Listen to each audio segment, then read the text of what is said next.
So one of the biggest pet peeves I have when it comes to training people over 50 years old is the advice that is given online.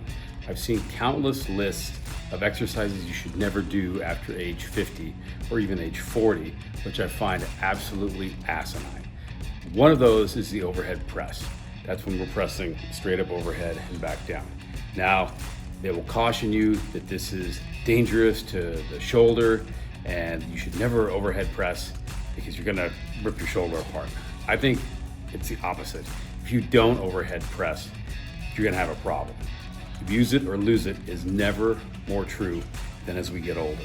So here's a couple of ways that you can make overhead pressing a little bit safer for you, but keep overhead pressing, at least if you want to be able to use the overhead bin when you go on a trip or those upper shelves in your kitchen. If you don't want limitations as you get older, you need to stay strong.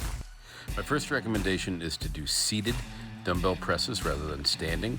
That will help to cue you not to arch your lower back and to keep your rib cage down. The other is to pull your elbows forward when pressing in the scapular plane like Olin did there to help prevent shoulder joint impingement as you press.